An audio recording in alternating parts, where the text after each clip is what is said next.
Yo, what is up guys, Ghost here. Today I'm heading back into some Overwatch. We're going to be taking a look at the new Echo hero. Yes, it has been quite some time since I uploaded any Overwatch or indeed played the game at all, so to any of you guys who subscribe for Overwatch content, I really must apologise.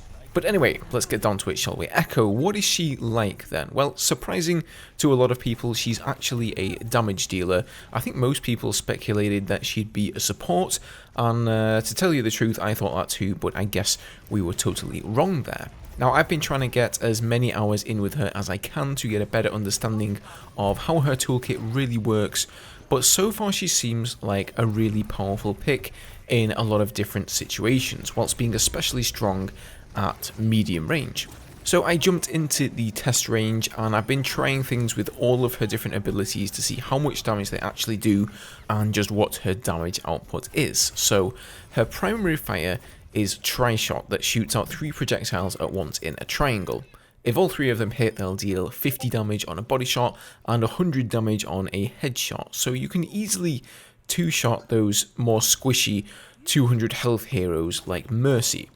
However, obviously, since there's 3 projectiles, you can have only 1 or 2 of them strike the target. Now, as you can see here, they're quite easy to hit with. I'm aiming just outside the hitbox of this robot, and I'm still getting quite a decent amount of damage in. So in terms of aiming, they're quite forgiving.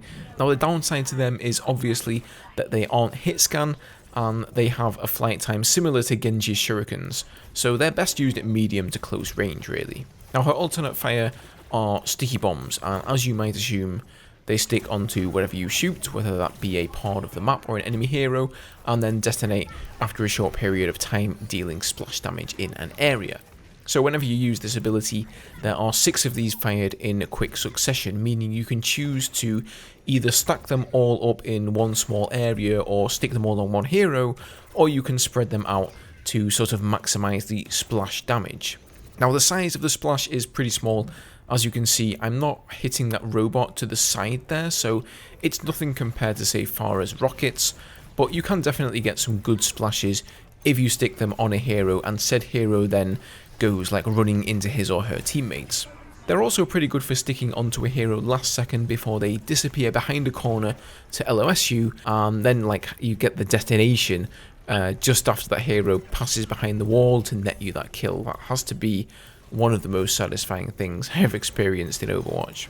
Also, one thing to note is that they do not have a headshot multiplier, so it makes no difference where you stick them on the enemy hero, so you may as well really aim for center mass as you have the biggest chance of actually hitting them there. Now, Echo's next ability is the Focusing Beam. It has a medium-ish range, and it does extra damage to targets below 50%, like a lot of extra damage. Here you can see a little comparison of the one bot on 50% taking damage and then the other that's at full health. In fact, it does so much extra damage that I'm going to go out on a limb here and say that it's going to be a big DPS loss to use this on a target that's above 50% health, really. Even if you're out of rounds, you're probably better off reloading and just using your primary fire to wear them down first and then saving the Focusing Beam for when they hit 50%. It lasts for quite a while too, so it's really good against big tanks, it's really good against big energy shields like Reinhardt's, but just don't get baited into using this on any target that has above 50% health, because it really isn't enough damage per second for it to be worth it. So her movement ability is called Flight, which basically lunges you forward quickly and then gives you free flight for a few seconds. This is of course coupled with her passive ability, which is Glide.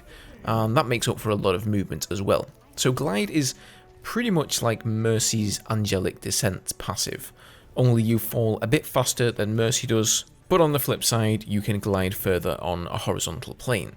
So you can use the initial dash of Flight to close the gap on the enemy, or indeed get out of dodge when things get a little bit too dicey and go and pick up some health, for example, or you can use it simply to get to a vantage point that lots of other heroes can't.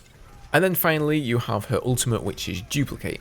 The tooltip doesn't really give you much info on this one, but basically you can become any hero on the enemy team for about 15 seconds, and whilst you're playing as that hero, your ult charge is increased by an insane amount. I want to say 500% or something crazy.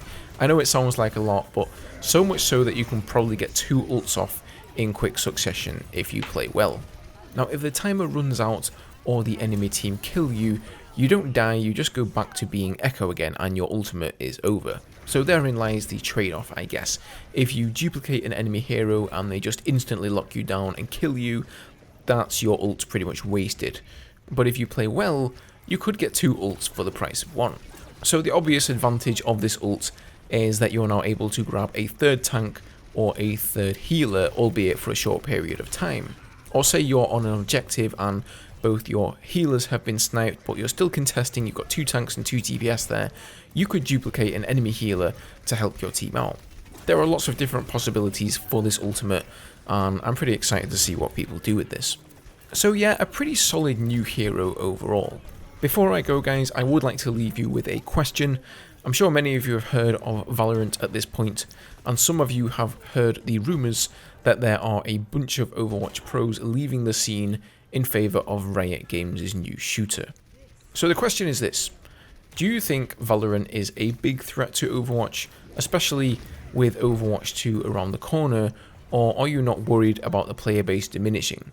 Personally, I would say Valorant is a lot more like CSGO than it is Overwatch, so I would have thought if any player base was in danger of being poached, it'd be theirs, but what do you guys reckon?